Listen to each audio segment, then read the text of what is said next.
ہماری مدد کیوں نہیں ہو رہی؟ اس پر بھی ہلاکو خان کا واقعہ، میں پھر میری گفتگو ختم۔ علاء الدین خوارزم مسلمانوں کا بہت بڑا سپہ سالار ہے۔ وہ لاکھوں کی فوج لے کر ہلاکو خان کے مقابلے میں گیا۔ عین جب لڑائی کا موقع آیا تو علاء الدین خوارزم نے اپنی فوج کو واپس بھیج دیا اور خود بھی واپس پلٹ آیا کہ ہم نے نہیں لڑنا ہلاکو خان سے۔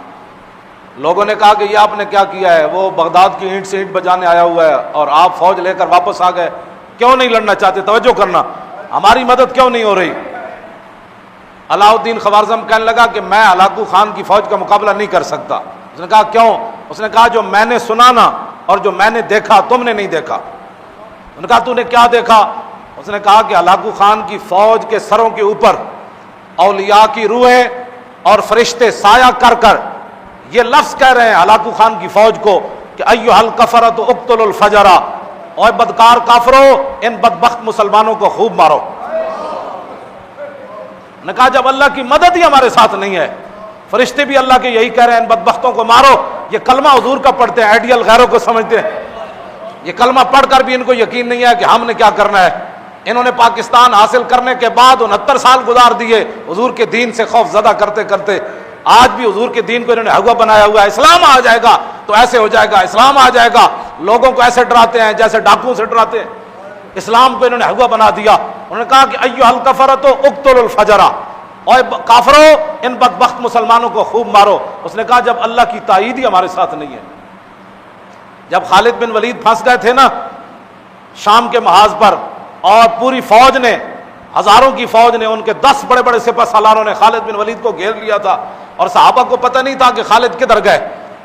خالد بن ولید تنے تنہا ان کے تعاقب میں نکل کھڑے، انہوں نے پہچان لیا۔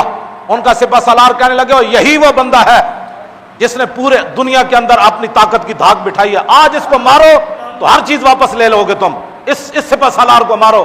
خالد بن ولید فرمانے لگے مجھے موت سامنے اس دن نظر آ گئی، میں اپنے گھوڑے سے نیچے اتر آیا، ہزاروں کی فوج کے میں گھر گیا، ان کے سپہ سالار آ گئے۔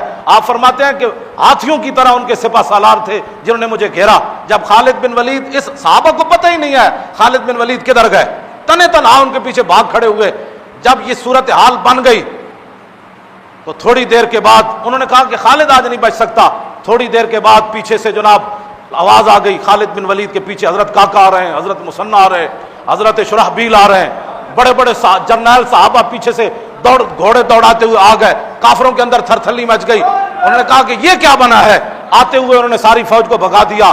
تو خالد بن ولید نے فرمایا کہ آپ کو کس نے بتایا کہ میں ادھر پھنس گیا؟ انہوں نے کہا کیا بتائیں، کس نے بتایا؟ جب ہم جنگ ادھر بیٹھے ہوئے تھے تو آواز ہوا سے گزرتے ہوئے فرشتوں نے کہا تم ادھر بیٹھے ہو، خالد پھنس گیا۔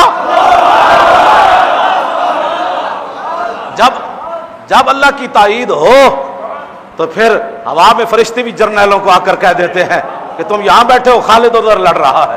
اور جب اللہ کی تائید ہی نہ ہو اور مسلمان گھر میں بیٹھے اسلام کے خلاف باتیں کرتے ہوں